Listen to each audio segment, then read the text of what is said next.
Hello, I am Luis Gonçalves from Oakland University William Beaumont School of Medicine.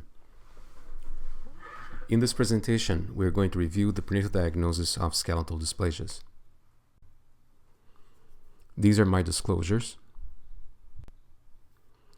After completing this presentation, the learner will be able to list the most common phenotypic features of skeletal dysplasias that can be diagnosed prenatally, develop an approach to the differential diagnosis of the most common skeletal dysplasias, and understand the capabilities and limitations of ultrasound to determine if a skeletal dysplasia is lethal. Introduction. Skeletal dysplasias are a heterogeneous group of rare disorders that affect bone and cartilage, and that are characterized by abnormal bone size, mineralization, and shape. The estimated incidence in the general population is 1 in 10,000 births, increasing in prenatal series to 7.5 in 10,000 births. This is mainly due to a high lethality rate for these conditions, and also increased in consanguineous unions to 9.5 in 10,000 births due to a high number of autosomal recessive conditions. In this lecture, we are going to review the findings that should raise suspicion for a skeletal dysplasia, the differential diagnosis for the fetus who presents with a short femur, how to best determine if a skeletal dysplasia is lethal. We're then going to review in greater detail the most frequent skeletal dysplasias that can be diagnosed prenatally and their differential diagnosis. Two main clinical scenarios are encountered in clinical practice. The first is the patient who presents with a history of a previously affected child or family member. Since the phenotype is known, the ultrasonographic examination can be targeted to identify the specific abnormalities that are part of the phenotype. Genetic testing is then offered if available and considered necessary. In the second scenario, an incidental finding is encountered during the routine ultrasonographic examination. Since a predetermined phenotype is not expected, a comprehensive ultrasound examination must be performed, which is frequently complemented by 3D ultrasound or CT. In the majority of cases, this comprehensive assessment will lead to a strong diagnostic suspicion for a particular anomaly, or at the very least, a reasonable differential diagnosis, with a determination of the potential for lethality and need for genetic testing. So, what are the ultrasonographic findings that should raise suspicion for a skeletal dysplasia? First and foremost, long bone shortening.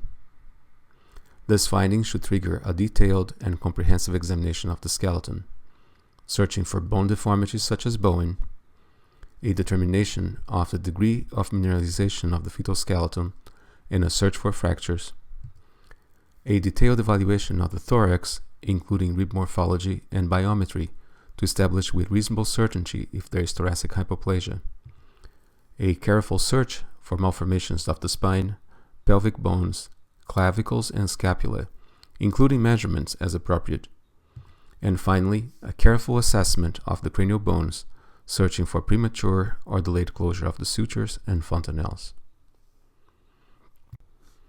3D ultrasound and CT with 3D reconstructions can be used for better characterization of the enlargement of sutures and fontanelles, cranial synostosis, spine and ribs abnormalities, pelvic abnormalities, metaphyseal changes, as well as abnormalities of the hands and feet.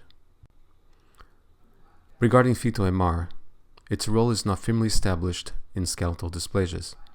This may change with 3 Tesla due to better delineation of bones compared to 1.5 Tesla. The cartilaginous epiphyses are also better seen. Finally, 2 other components that are essential for a comprehensive assessment of fetuses at risk for skeletal dysplasias. The first is the availability of a multidisciplinary team that includes imaging specialists, geneticists, pediatricians, orthopedic surgeons, psychologists, pathologists, as well as other specialists as needed. Postnatal examination is also essential and includes postnatal radiographs, autopsy including bone histology, a karyotype, as well as molecular diagnosis, both to confirm the phenotypic diagnosis as well as to extract and preserve DNA if an accurate diagnosis is not currently possible. Let's now address a common clinical problem, which is the fetus with a short femur. First, what is a short femur? Most investigators define a short femur length as one measuring less than the 5th percentile for gestational age. A high risk of significant skeletal dysplasias is observed when the femur length measures over 4 standard deviations below the mean for gestational age, or based on the work of Kurtz et al. If it measures more than 5 mm below 2 standard deviations for the mean for gestational age. Once a short femur length is diagnosed, a detailed ultrasonographic examination is mandatory. This exam may disclose additional anomalies in 34% of the cases, which includes chromosomal anomalies, skeletal dysplasias, multiple anomalies with no unifying diagnosis, and single gene disorders. If, after a careful ultrasound examination, it is determined that there is isolated femoral shortening, which occurs in approximately 2/3 of the cases, 3 main scenarios have been observed by prior research. The first and most common is no identifiable cause for the isolated femoral shortening. This is followed by a false positive diagnosis on subsequent follow-up examinations and early fetal growth restriction. Regarding this latter group, it has been shown that abnormal uterine artery Doppler velocimetry may be present in approximately 90% of these cases. Besides a comprehensive measurement of all long bones, it is important that the degree of shortening of the various segments of the appendicular skeleton be compared and classified according to the segment or segments more severely affected. Rhizomelic shortening, for example, refers to preferential shortening of the proximal segment, that is, femora and humeri. Mesomelic shortening refers to preferential shortening of the bones of the forearms and or legs.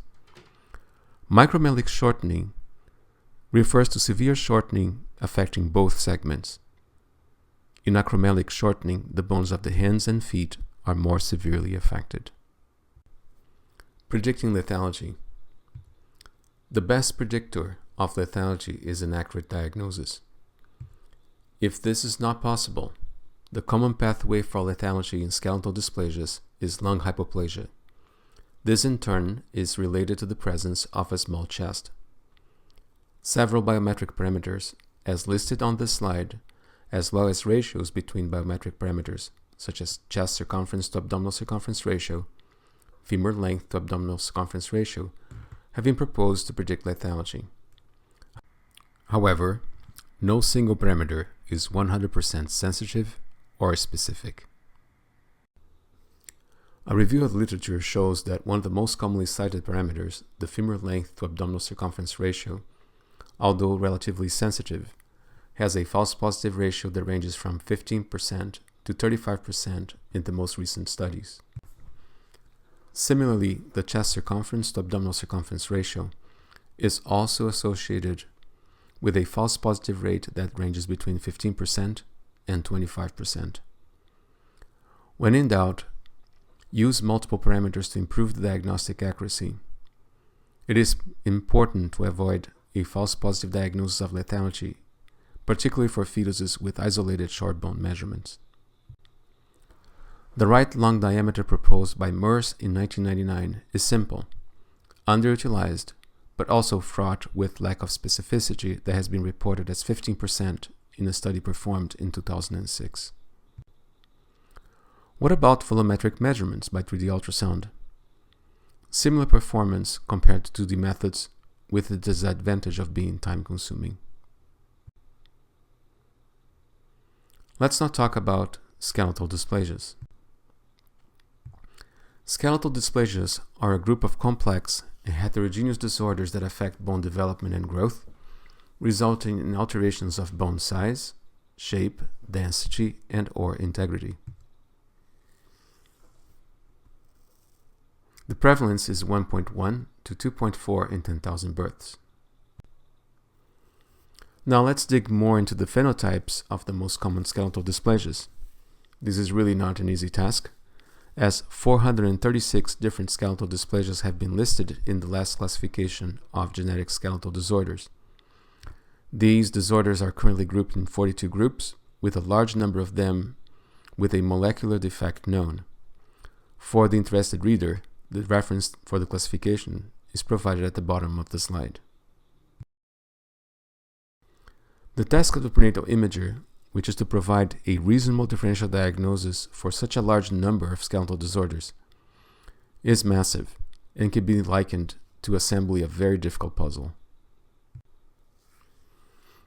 In this presentation, I decided to review in as much detail as the time allows the 10 most common skeletal dysplasias that manifest prenatally.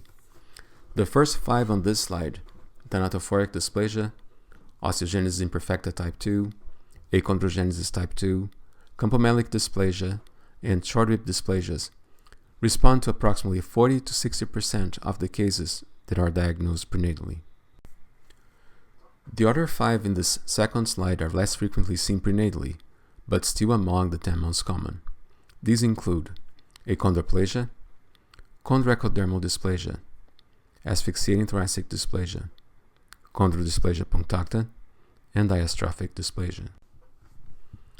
Let's tackle first thanatophoric dysplasia, the most common lethal skeletal dysplasia and also the most frequently diagnosed prenatally. Thanatophoric dysplasia is part of the fibroblast growth factor receptor 3 group, which also includes severe achondroplasia with developmental delay and acanthosis nigricans or SADEN, achondroplasia, hypochondroplasia, camptodactyly tall stature and hearing loss syndrome, and hypochondroplasia-like dysplasias. As mentioned before, thanatophoric dysplasia is the most common lethal skeletal dysplasia, with only a few cases of survival and only for a few months. It is an autosomal dominant condition caused by a mutation in FGFR3. 2 types have been described, of which type 1 is the most common. Here is a summary of the phenotypic features seen on both types of thanatophoric dysplasia. Severe macromelic shortening, relatively large cranium, depressed nasal bridge, hypoplastic thorax, plateau spondyli, polyhydramnios, and short and stubby fingers.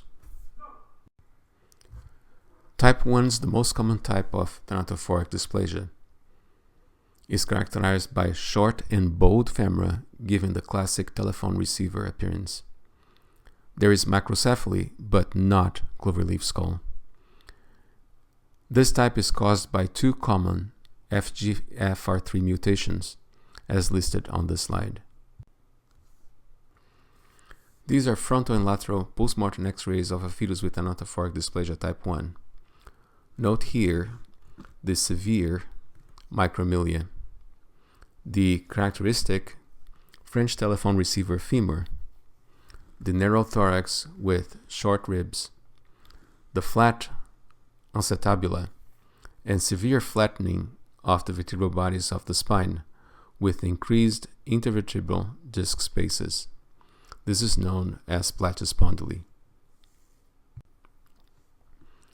This is the prenatal appearance of the fetus, with excellent surface rendering imaging thanks to the presence of polyhydramnios, showing the extreme narrowing of the chest compared to the abdomen, the depressed nasal bridge, and the short and stubby fingers. In terms of biometry, the degree of bone shortening tends to be severe. In a previous international multicentric study, the degree of bone shortening was on average 10 standard deviations below the mean for gestational age. This slide illustrates the bowing of the long bones corresponding to the French telephone receiver configuration, which was best appreciated on the postmortem radiographs. This slide shows more details of the fetal face by 3D ultrasound, illustrating the frontal bossing and depressed nasal bridge. Here one sees the characteristic ultrasonographic findings for the chest, which tends to be severely narrowed but also long. Let's now briefly discuss thanatophoric dysplasia type 2. This is the less common subtype. It's characterized by the presence of a cloverleaf skull caused by craniosynostosis involving multiple sutures, as well as short and straight bones. The K650E FGFR3 mutation is almost exclusive of thanatophoric dysplasia type 2. Here's a nice example of a cloverleaf skull appearance by ultrasound, postnatal x-rays, and postmortem photographs, kindly provided by Anna Butcher and published in thefetus.net. Another feature that has been more recently reported and that may aid confidence in establishing the diagnosis of thanatophoric dysplasia is the presence of temporal lobe dysplasia, which is highly specific for thanatophoric dysplasia and less commonly seen in other FGFR3 mutations such as hypochondroplasia and achondroplasia. This slide illustrates the prominent and premature gyration seen in the temporal lobe of a second trimester fetus with thanatophoric dysplasia. The differential diagnosis of thanatophoric dysplasia includes several conditions that should be kept in mind, particularly in cases that are not clear-cut. These are homozygous achondroplasia, in which both parents are affected by achondroplasia, skeletal dysplasia Sadan type, platyspondylic dysplasia Torrance type, as well as other skeletal dysplasias with severe bone shortening, such as osteogenesis imperfecta, fibrochondrogenesis, atelosteogenesis, and ciliopathies with major skeletal involvement. Skeletal dysplasia Sadan type has phenotypic features similar to thanatophoric dysplasia type 1. However, the fibula has a characteristic reverse bowing. Survival beyond infancy without life support has been reported for this syndrome, and besides the skeletal abnormalities, affected individuals have been reported to have acanthosis nigricans and severe neurological delay. Sadan syndrome is also caused by mutation in the FGFR3 gene. The lethal platyspondylic skeletal dysplasia, Torrance type, is difficult to differentiate from thanatophoric dysplasia, since both conditions present with severe micromelia, a hypoplastic thorax with a protuberant abdomen, relative macrocephaly, severe platyspondyly, and a depressed nasal bridge. Potential differentiating phenotypic features include short ribs with cupped anterior ends, no telephone receiver type femurs, irregular and cupped metaphysis of the long bones, radial bowing, and no temporal lobe dysplasia. Fibrochondrogenesis is a very rare skeletal dysplasia caused by mutations in the collagen gene. It is autosomal recessive, and the diagnosis relies on radiographic features and histopathology. It is considered prenatally lethal. However, a few survivors have been reported with orthopedic handicaps, bilateral hearing loss, and global developmental delay. The disorder, which is much less common than thanatophoric dysplasia, is also characterized by rhizomelic micromelia. One differentiating feature are the dumbbell-shaped metaphyses. They may actually be easier to recognize prenatally using three-dimensional ultrasound. Additional features include peripheral spurs, long and thin clavicles, short and distally cupped ribs, as well as small, rounded, and broad iliac bones. Similar to thanatophoric dysplasia, platyspondyly, as you see in this image, is also a major feature of fibrochondrogenesis. The vertebral bodies, however, have been described as spear-shaped, that is, rounded anteriorly and narrowed posteriorly.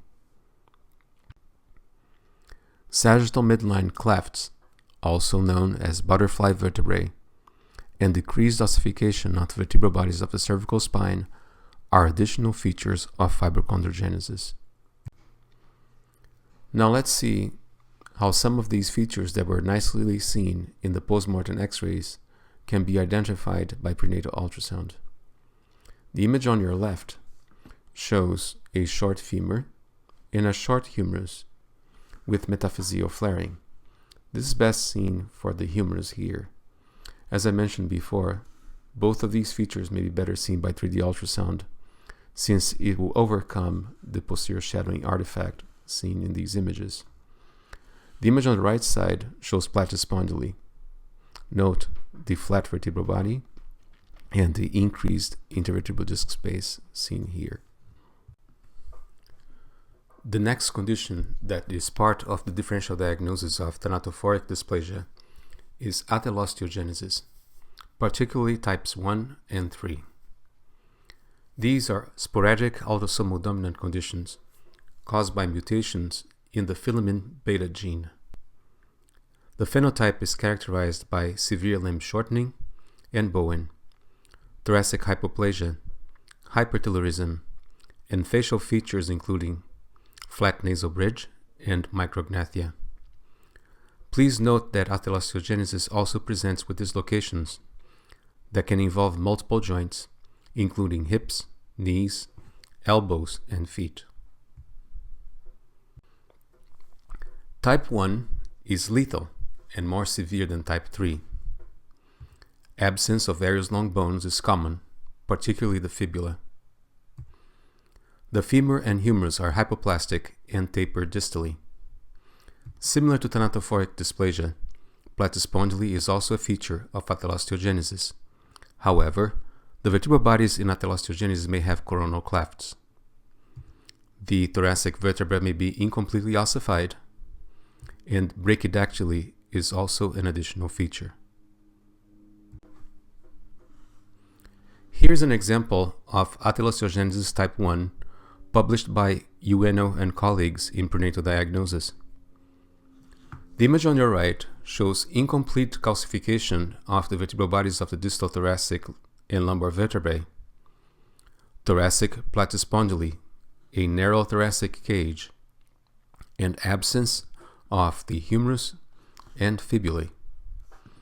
The image on the right shows absence of the proximal and middle phalanges of the hands and also the feet. There is also incomplete ossification of the metatarsals and metacarpal bones.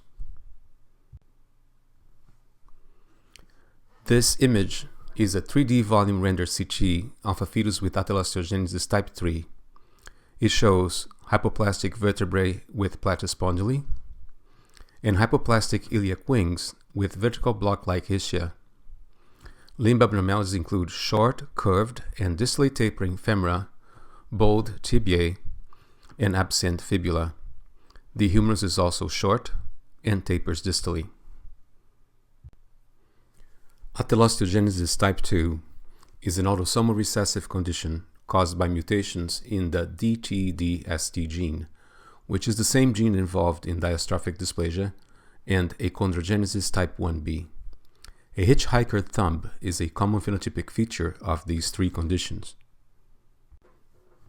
These are images of a fetus affected by atelosteogenesis type 2. You can see in the skeletal radiographs the bilateral tapering of the humerus and elbow dislocation. Note also the abduction of the first metacarpal bone, known as hitchhiker thumb. Additional phenotypic features in this case include metaphyseal broadening of several bones, vertical ischia, and polydactyly. Next, we are going to discuss the group called ciliopathies with major skeletal involvement. This is the new nomenclature for short rib dysplasias with or without polydactyly. This group includes chondroectodermal dysplasia, asphyxiating thoracic dysplasia, short rib polydactyly syndromes, orofacial digital syndrome, and cranioectodermal dysplasia. It is worthwhile emphasizing that for the short rib polydactyly syndromes, the absence of polydactyly does not exclude the diagnosis. Polydactyly is constant in type 2, common in types 1 and 3, and rare in type 4. Differentiating between the various conditions is not simple, as there is considerable phenotypic overlap between the different types as illustrated in this table. Characteristic features of types 1 and 3 include coronal vertebral clefts, superior located clavicles, and trident acetabula. Type 2 may have premature ossification of the proximal epiphysis. Type 4 may present with bald onae and radii, and type 5 with absent ossification of the bones of the forearms and legs. This slide lists the genes that cause the various types of short rib polydactylies, with type 4 not yet elucidated. This is an example of short rib polydactyly syndrome characterized by extremely short ribs that lead to a very narrow thorax. Note the polydactyly, the mesomellic micromelia. Compare, for example, the sizes of the humerus against the radius and ulna, and of the femur against the tibia and fibula. Also note the bowed ulna and radius, which would best fit type 4.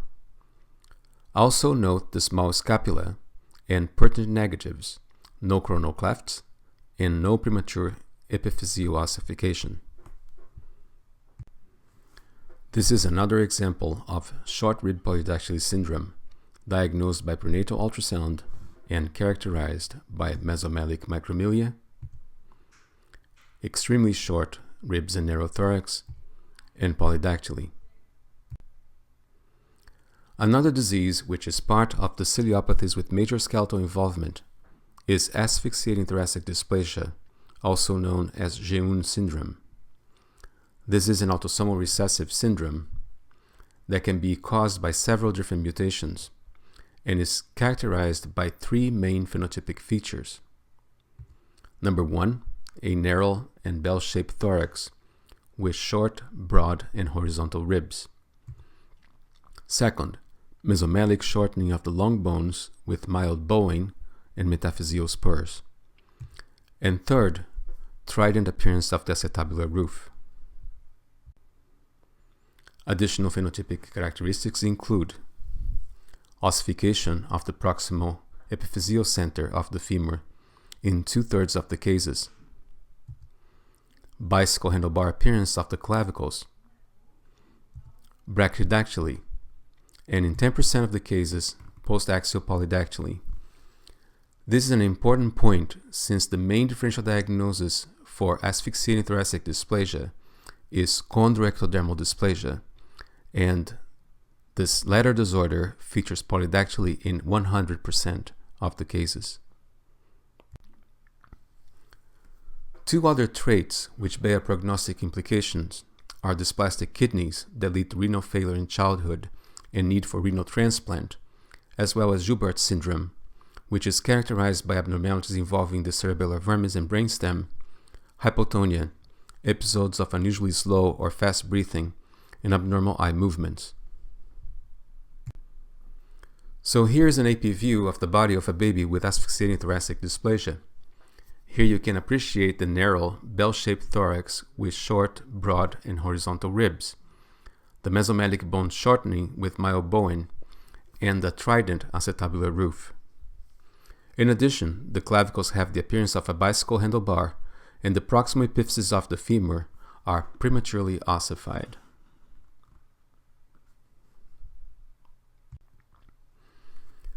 This is another case diagnosed prenatally by Adrian Clavelli from Argentina, showing narrow thorax, extremely short ribs, and bowed proximal humerus. The prognosis is related to the severity of thoracic narrowing, which, when very severe, leads to lung hypoplasia, respiratory failure, and early death. In mild thoracic narrowing, long-term survival is possible, but morbidity depends on the severity of renal and liver involvement, as well as the presence of CNS anomalies such as Joubert syndrome. The next condition is the main differential diagnosis for asphyxiating thoracic dysplasia, called chondroectodermal dysplasia or Ellis-Van Creveld syndrome. This is another autosomal recessive condition caused by the ECV1 or ECV2 genes. It is rare with an estimated prevalence of 1 in 60,000 births, except among the image population of Lancaster County in Pennsylvania. The classic tetrad is chondrodysplasia, ectodermal dysplasia, postaxial polydactyly, and congenital heart disease. In chondroectodermal dysplasia, Limb shortening is mesomelic or acromesomelic. 100% of the cases have polydactyly, being 100% in the hands and 10% in the feet as well. 60% have congenital heart disease, most often a retroventricular canal with single atrium. Similarly to asphyxiating thoracic dysplasia, a narrow thorax is present with short and horizontal ribs, and there is also a trident appearance of the acetabulum. The skull and spine are usually normal. Here are pictures of a child with chondroectodermal dysplasia, showing the limb shortening and narrow thorax, abnormalities of dentition, and the postaxial polydactyly in both hands. This is another example of a case diagnosed prenatally in Japan. The radiographs show shortening of the long bones, narrow thorax with short ribs, as well as a bicycle handlebar type of clavicle. Note the trident acetabulum in the image depicting the pelvis. The ultrasonographic image on your right shows an AV canal with a single atrium. The prognosis is variable and ranges from neonatal death to long-term survival. Cognitive development is normal, and the average adult height ranges between 110 to 160 centimeters. Now that we discussed in detail thanatophoric dysplasia and its main differential diagnoses, including Saddam syndrome, fibrochondrogenesis, atelosteogenesis, and the various ciliopathies with skeletal involvement, it is time to discuss the second most frequent skeletal dysplasia diagnosed prenatally, that is osteogenesis imperfecta type 2. Osteogenesis imperfecta is the name given to a group of heterogeneous disorders usually caused by mutation in type 1 procollagen. In the most recent classification of skeletal dysplasias, there are 5 types, with an overall prevalence of 6 to 7 in 100,000 births. Type 2 is the perinatal lethal form. The phenotype is characterized by almost no ossification of the skull, severe micromelic dwarfism, multiple fractures including the ribs, a short but not necessarily narrow thorax, no demineralization of the spine, and invariably neonatal death due to pulmonary hypoplasia. The long bones are severely shortened, on average 8 standard deviations below the expected mean for gestational age. This is an example of the head of a fetus with osteogenesis imperfecta type 2. Note the exquisite depiction of the fetal brain, both for the hemisphere which is far away from the transducer and the hemisphere which is close to the transducer. This is a very unusual feature, and whenever seen, should raise concern for pulmonarization of the skull or very wide fontanelles. 4 conditions are part of the differential diagnosis when this feature is present. These are osteogenesis imperfecta type 2, hypophosphatasia, achondrogenesis type 1A, and cleidocranial dysplasia. This is an image through the chest showing the beaded appearance of the ribs, secondary to multiple fractures. These next images show extreme shortening of the femur and humerus. Please note that the spine in osteogenesis imperfecta type 2 is relatively normal. This is another example of a fetus affected by osteogenesis imperfecta type 2, showing bowed humerus and beaded ribs, secondary to fractures. Other forms of osteogenesis imperfecta include type 1, which is autosomal dominant and not associated with prenatal deformities. These patients present after birth with bone fragility and hearing loss, have a blue sclera, in normal or near normal final stature. Type 3 may be seen in utero. There are autosomal dominant and recessive forms. The disorder is rare and non-lethal, but associated with high morbidity and long-term mortality. Multiple fractures can be detected at birth. The skull is poorly mineralized and worm bones are usually present. These individuals also have a blue sclera. The long bones are mildly shortened and with marked ungulations due to fractures. It may overlap with less severe cases of OI type 2.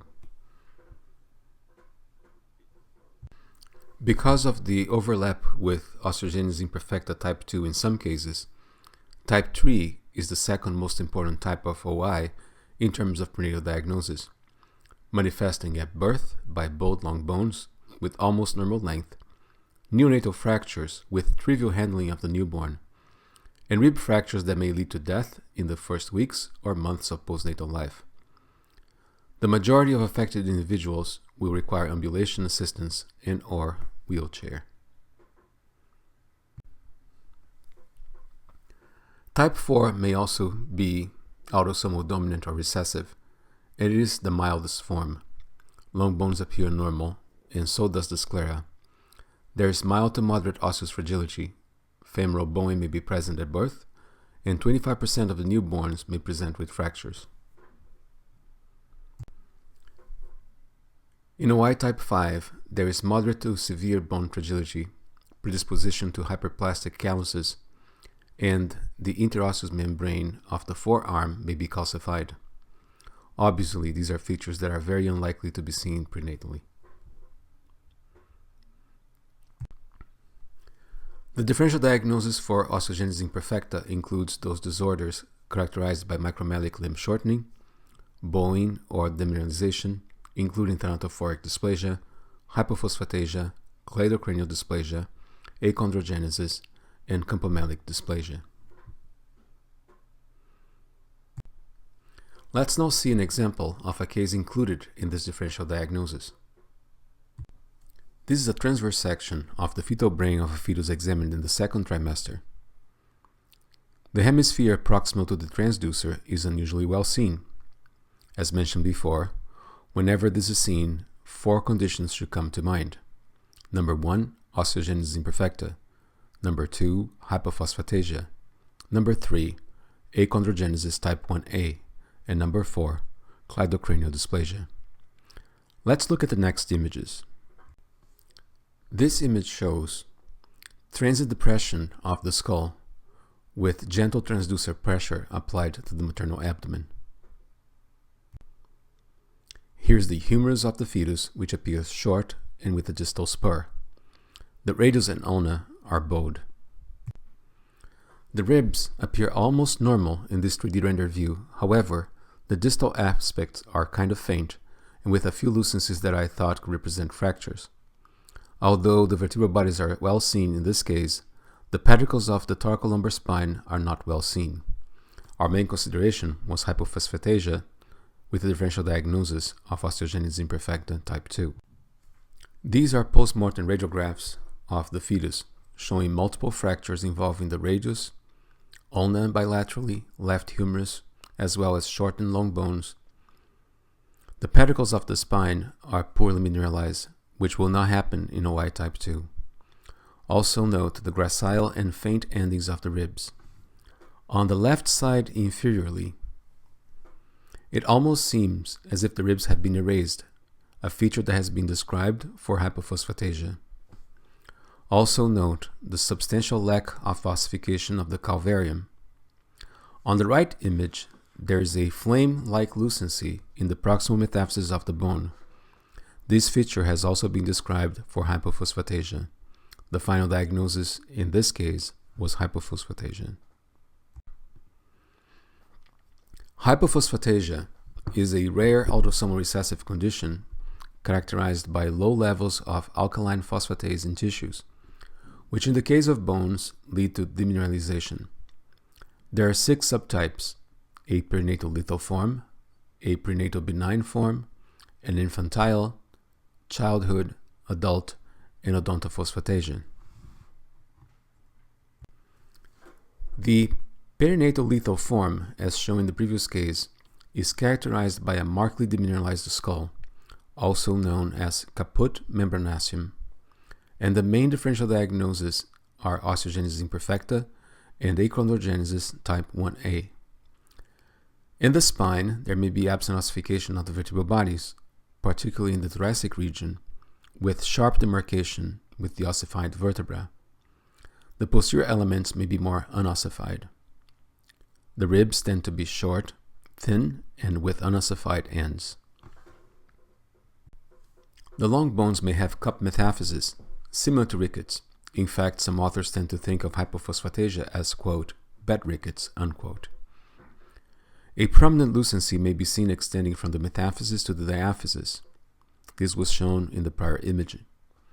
Finally, skin-covered spurs in the forearms or legs are characteristic of hypophosphatasia. Here is one more previously published example of hypophosphatasia showing the caput membranaceum, the demineralization of the vertebral bodies of the thoracic spine, the pedicles of the entire spine, and the sharp demarcation between the unossified and ossified vertebral bodies. Also note the thin ribs and the patchy demineralization of the spine and ribs, the so-called gum eraser effect. Note also the centrally Y-shaped metaphyseal lucencies seen in the proximal metaphysis of several bones. Here are more images of a fetus with hypophosphatasia diagnosed at 18 weeks. Note first the demineralized skull, the bold and short femur, the metaphyseal lucency, the bony spur in the elbow covered by skin, the lack of mineralization of the proximal thoracic vertebral bodies, as well as the sharp demarcation with the more distally ossified vertebral bodies. Also note the cleft lip and palate. This next case is part of the differential diagnosis of fetuses presenting with a demineralized skull. This is another example of a transverse view of the fetal head where the brain hemisphere close to the transducer is too well seen. As mentioned before, the differential diagnosis includes osteogenesis imperfecta type 2, hypophosphatasia, achondrogenesis type 1A, and cleidocranial dysplasia. 3D ultrasound helps tremendously in these cases.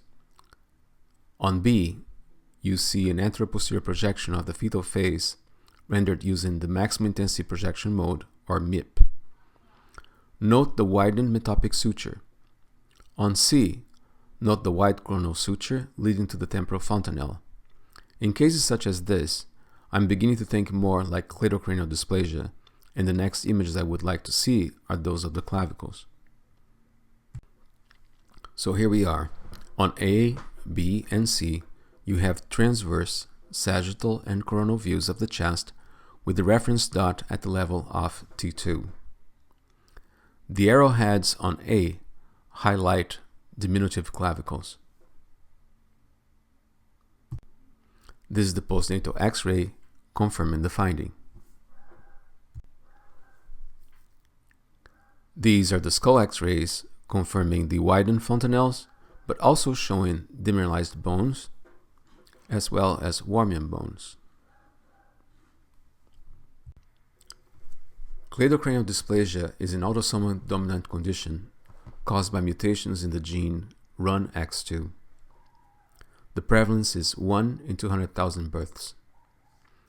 It is characterized by absent hypoplastic or pseudoarthrosis of the clavicles. The sutures are wide, and so are the fontanelles. Another characteristic feature of this condition is the presence of Warmian bones. Not shown in the case I showed before are the lack of ossification of the pubic rami, which is also characteristic. The disease is not lethal, and affected individuals have a normal intellect. We covered so far a wide variety of conditions based on differential diagnosis for the two most prevalent skeletal dysplasias. The third most common condition in our list is achondrogenesis type 2.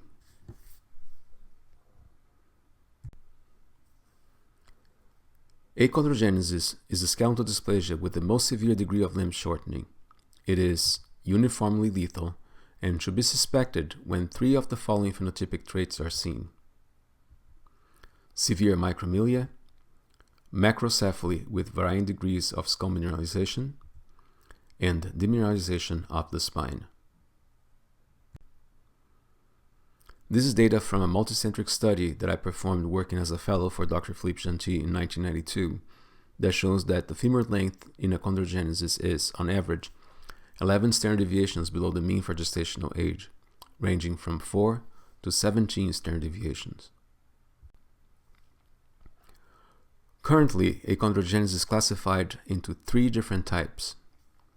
Type 1A is part of the severe spondylodysplastic group, is autosomal recessive, and caused by a mutation in the TRPL11 gene. Type 1B, also autosomal recessive, is caused by a mutation in the same gene that causes diastrophic dysplasia. Therefore, type 1B usually has a hitchhiker thumb, and this is a feature worth remembering. Type 2 is autosomal dominant and caused by mutation in the collagen 2 alpha 1 gene. These are the main phenotypic features of achondrogenesis type 1A. Unossified calvarium, severe micromelia with the possibility that the feet may be externally rotated, unossified vertebral bodies and sacrum, but bear in mind that cervical and thoracic pedicles may be ossified. Small ilia described as crescentic and concave inferiorly.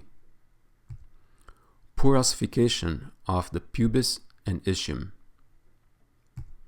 Short ribs with fractures, beaded appearance, and cupped ends. In addition, flat nasal bridge, micrognathia, and cystic hygroma are part of the phenotype. Here is achondrogenesis type 1A in 3 different fetuses from an article published in 2013. Note that caput membranaceum is present on A and B. Also note the extremely short long bones, the demineralization of vertebral bodies of the entire spine with only the pedicles of the cervical upper thoracic spine in A and C and upper lumbar spine in B. Note the beaded appearance of the ribs with cupped ends and the very small iliac bones. The ischium and pubic bones are not seen, except on B, where the ischium is seen. Note also the variability in expression, since on C, the skull is not demineralized and the ribs not beaded. The bones are also slightly longer. Achondrogenesis type 1B is currently classified under the sulfation disorders group, which also includes diastrophic dysplasia and atherosteogenesis type 2. It is autosomal recessive and caused by mutations in the DTD-ST gene. It is also known as parentific karyotype, and remember the hitchhiker thumbs.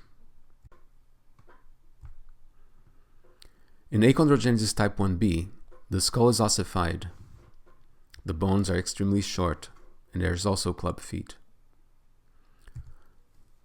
The vertebral bodies and sacrum are unossified.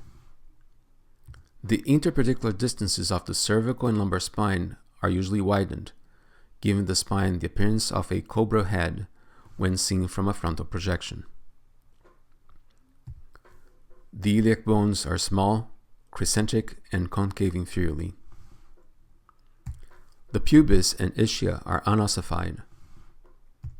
A hitchhiker thumb, as emphasized before, is present. Cystic hygroma is also part of its phenotype. This is an example of achondrogenesis type 1B, published in the American Journal of Medical Genetics in 1996. Note the cobra head appearance of the spine and the calcified calvarium. The hitchhiker thumb is not appreciated in this case. Achondrogenesis type 2 and hypochondrogenesis are both lethal autosomal dominant disorders. They are caused by mutations in the collagen type 2 alpha 1 gene. These two conditions are grouped here since they are regarded as a continuum within the same spectrum of disease. The phenotypic features are severe micromelia, lack of mineralization of the vertebral bodies, sacrum and ischium, short and horizontal ribs with no fractures, cranium larger than expected for gestational age and with relatively normal mineralization. Other findings include cystic hygroma, cleft palate, hydrops, which is probably not true hydrops, just redundant soft tissues over a small skeletal frame, and polyhydramnios. This is an example of achondrogenesis type 2 seen in our institution. Let's begin by looking at the calvarium, which is normally ossified. However, the vertebral bodies of the spine are not. The ribs are short and somewhat cupped. There are no fractures. The bones are severely shortened throughout. Note the iliac bones that are better formed than in other subtypes, and the lack of mineralization of the sacrum.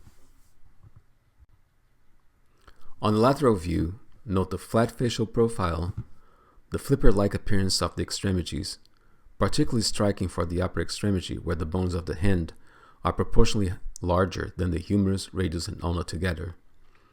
Also note the extremely poor mineralization of the spine. These are images of this fetus seen during prenatal ultrasound at 20 weeks. Here's an example of the extremely short humerus. Here we see the extremely short radius and ulna. Extremely short femur. Note the redundant soft tissue along the abdominal wall that gives the impression of hydrops. Now a coronal view of the spine, showing demineralized vertebral bodies with ossification preserved for the lateral pedicles. Here's an example of the short thorax with redundant soft tissues along the chest wall, and in the sagittal view, the extremely short ribs with cupped ends.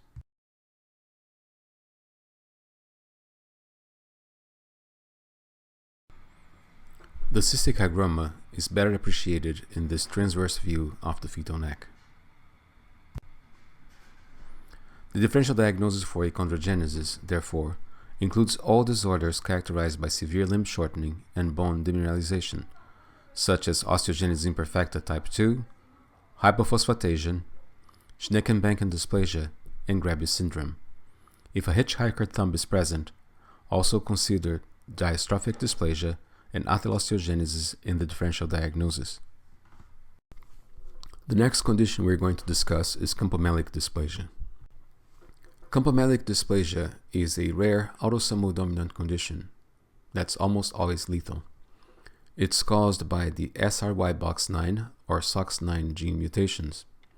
This gene also controls testicular differentiation in vertebrates.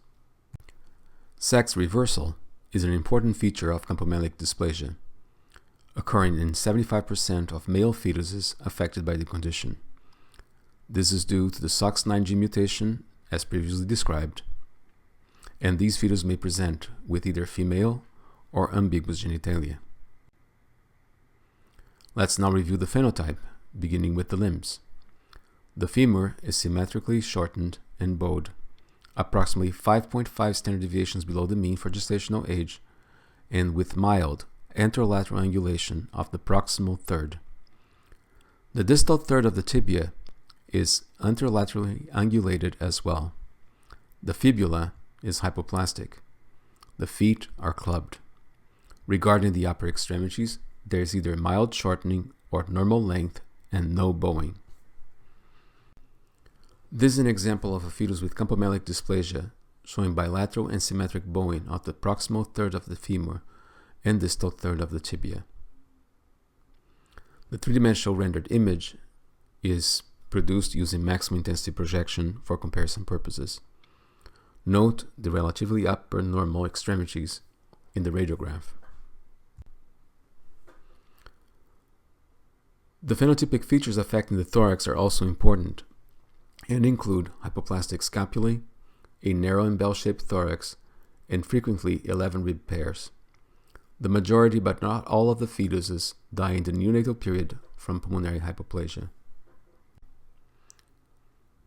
This is an example of another newborn recently seen in our institution, highlighting bilateral and symmetric hypoplasia of the scapula and bell-shaped thorax.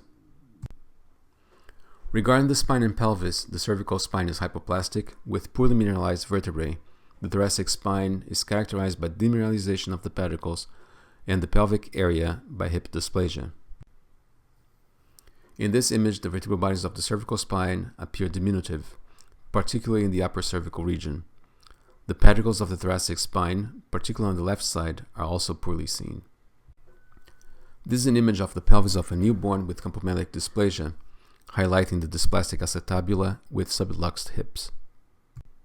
Additional features that may be seen in campomelic dysplasia include macrocephaly and hydrocephaly, hypertelorism, hypoplastic face, cleft palate, and macrognathia, hydronephrosis, and cardiac anomalies. Since bowing is a major feature of campomelic dysplasia, I would like to highlight in the next slide the main differential diagnosis. Due to time constraints, we will not have time to go over each one in great detail. From the experience of the International Skeletal Dysplasia Registry at UCLA, one can see that almost 50% of fetuses with ungulated femurs have either campomelic dysplasia, kyphomelic dysplasia, or thanatophoric dysplasia, followed by several other conditions that we have covered in this lecture, such as OI, short rib polydactyly syndromes, and hypophosphatasia. We have 3 more conditions to cover. We're now going to talk about achondroplasia. Achondroplasia is the most common non-lethal skeletal dysplasia.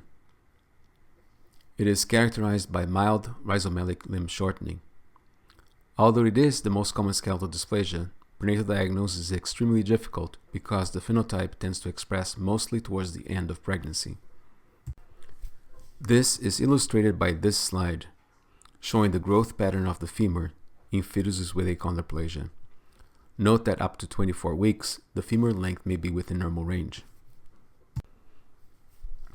The phenotypic features, as seen on this radiograph and the following, are rhizomelic shortening of the long bones, here illustrated by a shorter humerus compared to the radius and ulna. Please also note the flaring, more evident in the distal humerus metaphysis. Here we see shortening of the femora, tibia, and fibula, proportionally more for the femora. The proximal femur shows a characteristic ovoid lucency related to a sloping metaphysis and reduced bone thickness at the femoral neck. This feature can be seen by ultrasound as a widened metaphyseal angle in the proximal femur. Compare the images on the right from a normal fetus, showing a sharp angle at the interface between the metaphysis and femoral head. The image on the right shows a wide angle instead. In this slide, such angle is measured. The proximal femoral metaphyseal diaphyseal angle in normal fetuses is approximately 98.5 degrees at 22 weeks, increasing to 105.6 degrees at 32 weeks. A recent publication showed that a measurement over 130 degrees was present in 5 of 6 fetuses diagnosed with achondroplasia. Additional characteristic features of achondroplasia include a decreased interpedicular distance in the lumbar spine, a trident acetabulum, and a champagne glass configuration of the pelvis. Here's a radiograph of the lumbar spine in a fetus with achondroplasia, highlighting these features. Note that the pedicles of the lumbar spine, that is the distance between the pedicles, tends to narrow down towards the pelvis. Also note the champagne glass configuration of the pelvis and the horizontal acetabulum with spurs, which gives it the trident configuration. This is an old slide from Philippe Gentil showing the decreased interpedicular distance of the low lumbar spine compared to the high lumbar spine. Additional Characteristics include a large cranium, frontal bossing, depressed nasal bridge, facial hypoplasia, and a trident hand. This is the facial profile of a fetus with achondroplasia, showing the frontal bossing.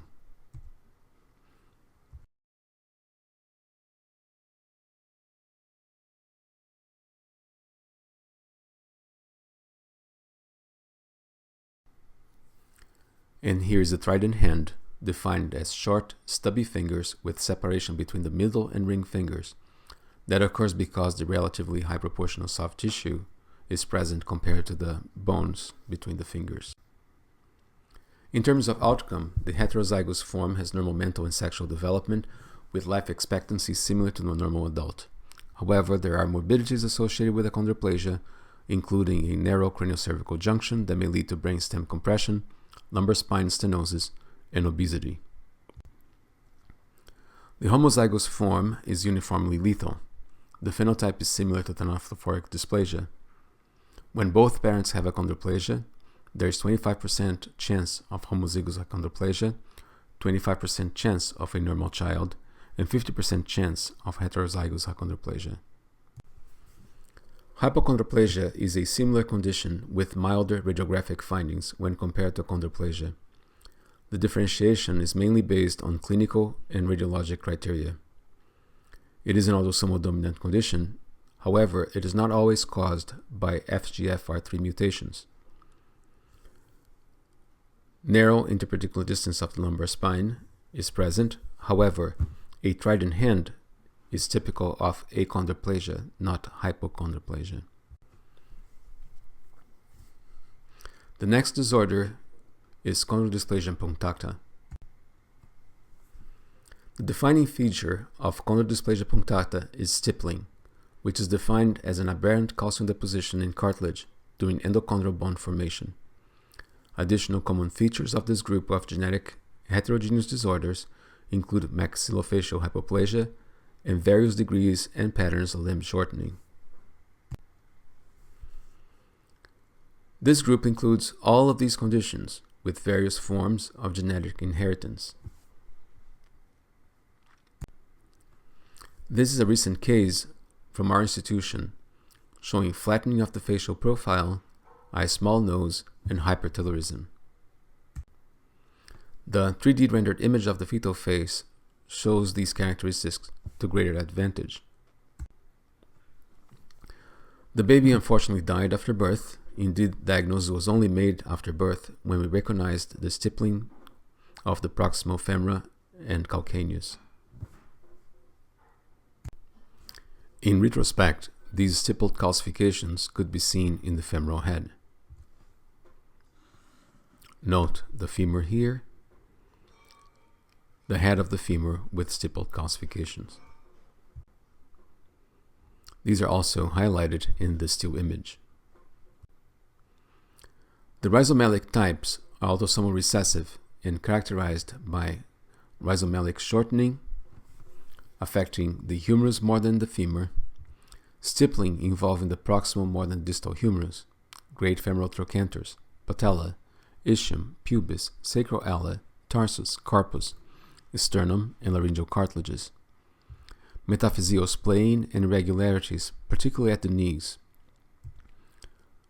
Brachymetacarpalia, with the fourth carpal bone more frequently involved. Hypoplastic distal phalanges. Coronal vertebral clefts in the spine, as well as other anomalies such as microcephaly and cataracts.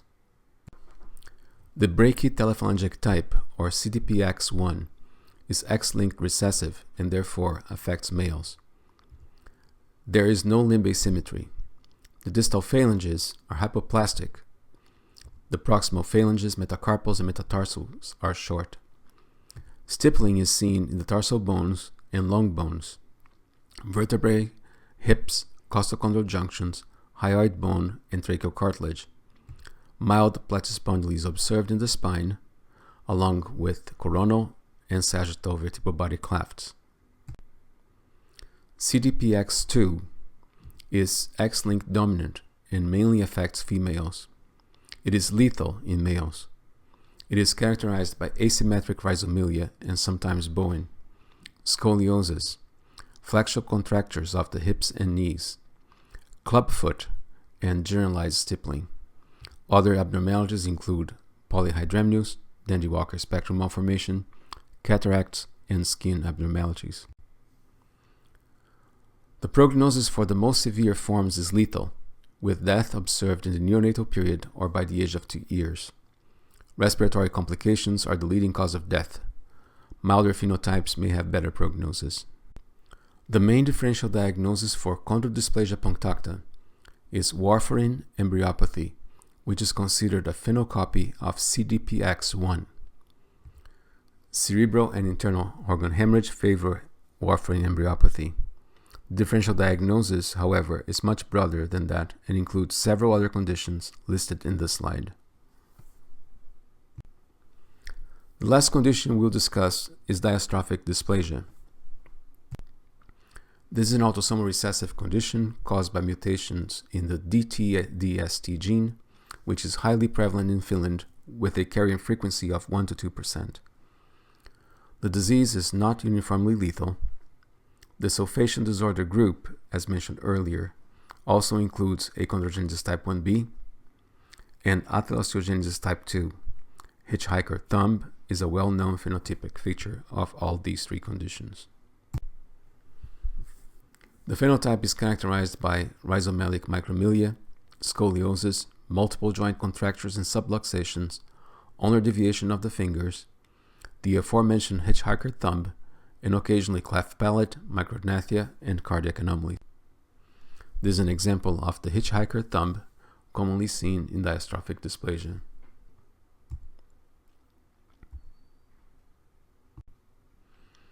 In conclusion, prenatal diagnosis of skeletal dysplasias is extremely challenging. It demands diligence and meticulous imaging. A multidisciplinary approach and postnatal confirmation are really key. The most common lethal skeletal dysplasias are thanatophoric dysplasia, osteogenesis imperfecta type 2, and achondrogenesis. The differential diagnosis for demineralized skull includes osteogenesis imperfecta type 2, achondrogenesis type 1a, hypophosphatasia, and cleidocranial dysplasia. For campomelic dysplasia, look for bowing affecting the anterior third of the femur as well as bowing of the tibia. The upper extremities are relatively unaffected, although the scapula are hypoplastic. Sex reversal is present in 75%, that is, male karyotype with female or ambiguous genitalia. In patients with midface hypoplasia, look for stippling, and if found, think chondrodysplasia punctata in its various forms. The main differential diagnosis is warfarin embryopathy. The differential diagnosis for skeletal dysplasias with a hitchhiker thumb include diastrophic dysplasia, achondrogenesis type 1b, and atherosclerogenesis type 2. Regarding lethality, no single parameter is 100% sensitive or specific. The best predictor is an accurate diagnosis. Commonly used parameters include a femur length over abdominal circumference ratio less than 0.16, a chest circumference over abdominal circumference ratio less than 0.6, lung volumes by 3D ultrasound, and a lung diameter measurement of the right lung. These are the key references for those interested in more information. Thank you.